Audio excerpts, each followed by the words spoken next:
What's going on, people? We are Tottenham TV here, back again with another Tottenham update as we report on all the transfer news over the last 24 hours. Joining me on today's Tottenham update is Barnaby Slater from the Spurred On podcast.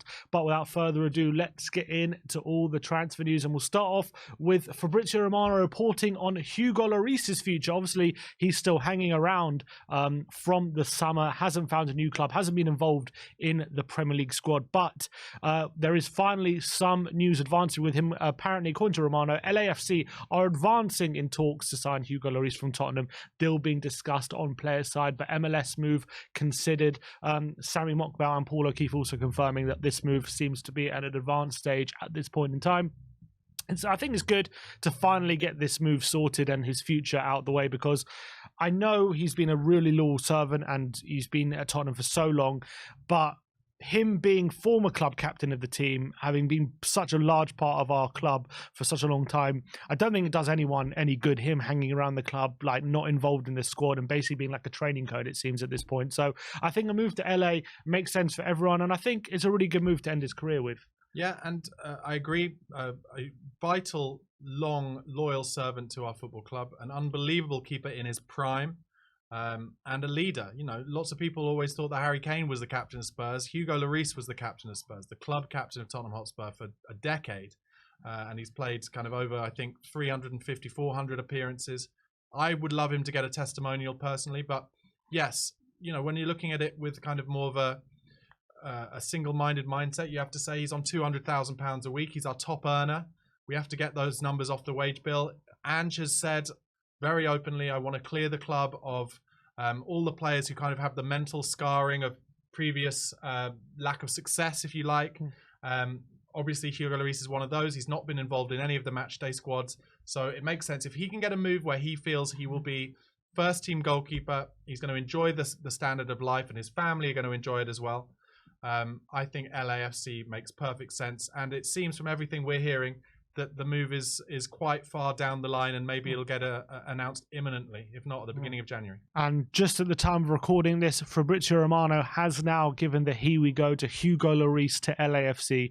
So we wish him all the best, but that deal does seem to be done now. Next one is coming from Matt Law of The Telegraph, and this is regarding Radu Dragusin of Genoa. He says, with Nice hopeful of hanging on to centre-back Jean-Claire Todibo until at least the summer, Tottenham are expected to step up their interest in Genoa's Radu Dragusin, with Calcio Mercato in Italy also reported that Tottenham will make their first official contact with Genoa in the next few hours to sign Radu Dragusin. Genoa are demanding €30 million for the centre-back. AC Milan, AS Roma and Atalanta all like the player, but only Napoli are expected to compete with Spurs for the signing. He's a player who signed from Juventus for Genoa in the summer. He's 21 years of age, doesn't have super large amount of top-level Serie A experience. He has been playing regularly this season, I think 16 appearances in Serie A this season. Obviously, the Serie A market in recent years is something that's definitely served us very, very well. And seeing as he's a player from Juventus, I think Paratici brought him potentially to Juventus as well. So Paratici, with his connections with Juventus, and he's clearly still having some sort of influence at Spurs, definitely seems one that definitely could have some legs. And 21 years of age as well, performing in the Serie A at apparently quite a high level. It would be disappointing to miss out on Todibo, but this one definitely does excite me. Yeah, well, Paratici was actually seen at the Everton game just the other day, so he's clearly still involved. Whether that's legal or illegal, not for me to say. I've actually done a video on Dragusin on my channel, the Spurred On podcast, so go and check that out on YouTube. He's an interesting player. He's a bit of a beast, another big guy, and obviously fully aware of how important physicality is in the Premier League. He's also very good on the ball, very comfortable on the ball, which suits exactly what Ange is looking for too. Those attributes: being able to bring the ball out, being able to pass in between the lines, and being brave on the ball too. I've seen a couple of goals that he's scored. He's got a good strike on him when he's in the opponent's box as well, which will also potentially bring good things to Tottenham Hotspur, because we know, especially from set pieces, our centre-backs are very key to that. But he's a real beast, a big guy. And yeah, I mean, it's not uncommon that Tottenham don't get their #1 target and have to go down Paratici's list of other possibilities.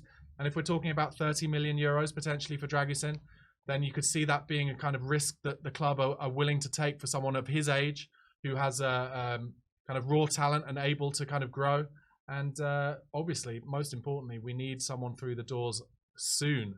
So if they really rate him, and the data department of the recruitment team have got the good numbers, they will then take it to Ange, and Ange will have the final sign off. And most importantly, if Ange likes him, I like him too. I really trust Ange's opinion on players. Yeah, 100%. Let's hope that some movement happens in the centre-back department very, very quickly, with January just days away at this point. Next up, we're talking again about Conor Gallagher. Matt Law reports that Ange Postecoglou has given Daniel Levy his shopping list, which consists of box-to-box number 8 in that list. Postecoglou hopes of landing a number 8 are likely to rest on whether or not Tottenham can sell Pierre-Emile Højbjerg, who has attracted interest from Juventus. Tottenham showed interest in Chelsea's Conor Gallagher, who would fit Postecoglou's style of play, but are unwilling to match the 50 million valuation. And unless the Blues' asking price drops, then that is likely to remain the case. We did speak about Conor Gallagher a couple of days ago, but in terms of this report about Tottenham unwilling to match the 50 million valuation, do you see that price bracket changing?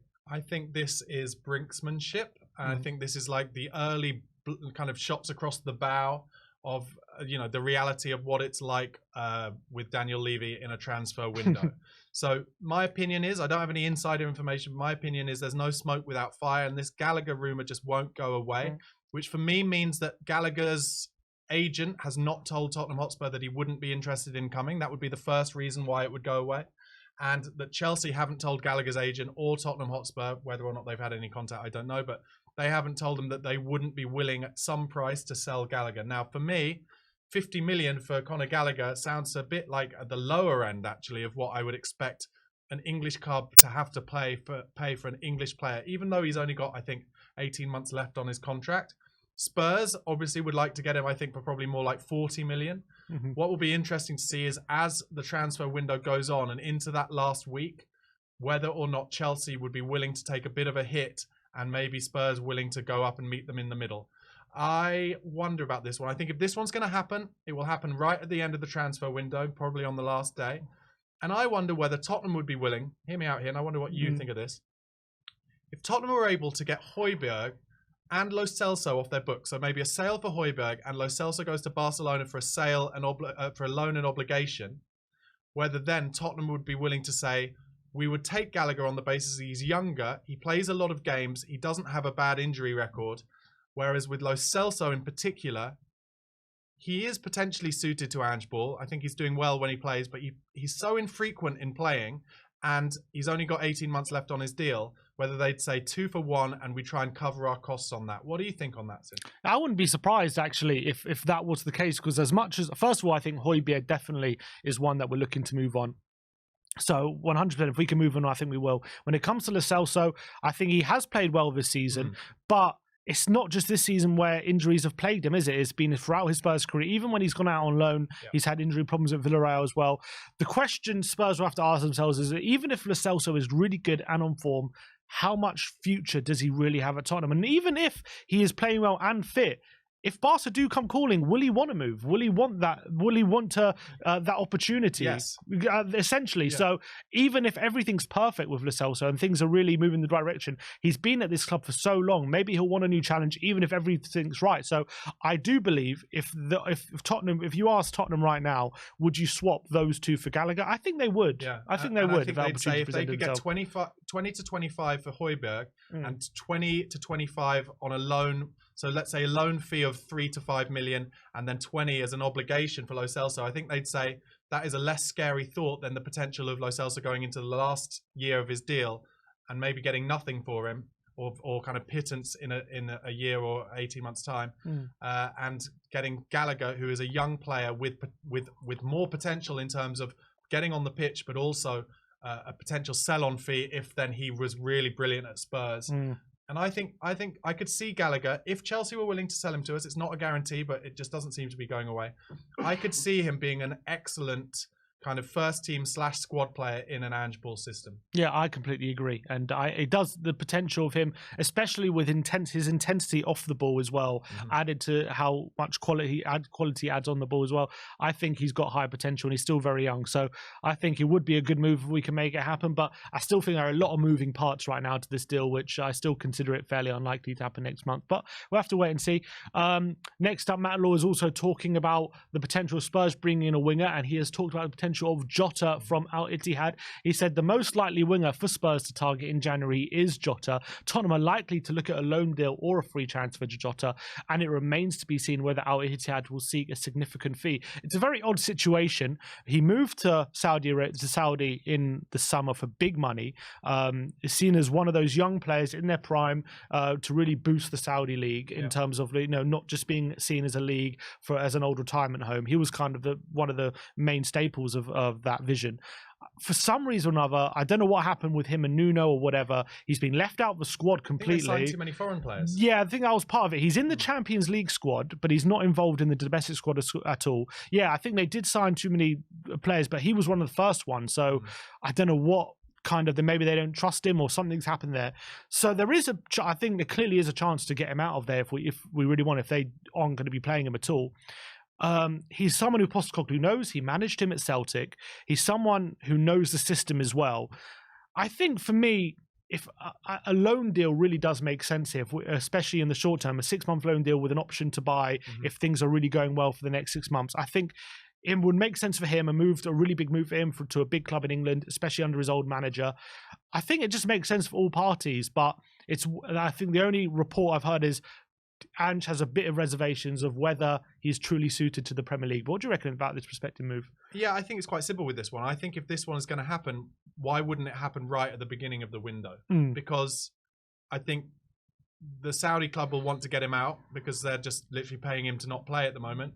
And Spurs would find a way to do a loan deal, I think, with an option rather than an obligation. And then if Ange thinks he's good enough for the Premier League, he would get him in quite early. So if this one doesn't happen early on in the window, I would be surprised if it happened at all, because that to me would denote that Ange thinks he's a bit lightweight maybe for the Premier League.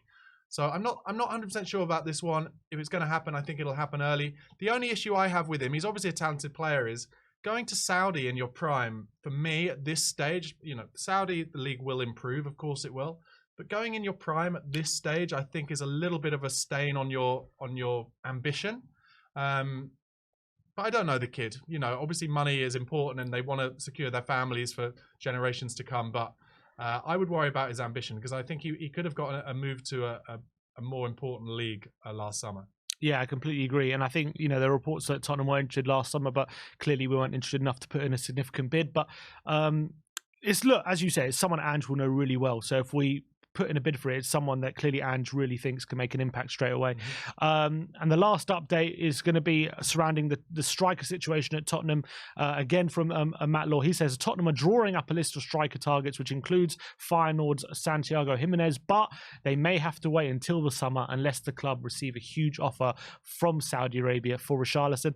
I think this one makes complete sense. I think maybe if you're talking even maybe a month ago, maybe the need for a striker would have been a lot more, with Richarlison really out of form and Son going off to the Asia Cup. But right now, with considering the fact we have the second top goal scorer, I think now third, Solanke's overtaken him, but we have one of the top goal scorers in the league in Son, playing in the number 9 position. Richarlison has hit a bit of form with 4 goals in his last 4 games, and he is a striker who can score goals in the Premier League. We've seen that at Everton. I just don't see a massive need to splash big money, especially in January, on a number 9. But definitely it's something in the summer that will probably be revisited if Richarlison, if his form does seem to dry up again. Yeah, I think we did even talk about it, or maybe it was with Ben, I'm not sure, but I talked about maybe only 3 weeks ago, if we got a bid of kind of 60 mil for Richarlison, it would be tempting to take it. I agree. I think since his injury, his operation, he's played his way back into form, and that's really good. I definitely think there's a player there who can score 15 Premier League goals for us. If not this season, then certainly in a full season.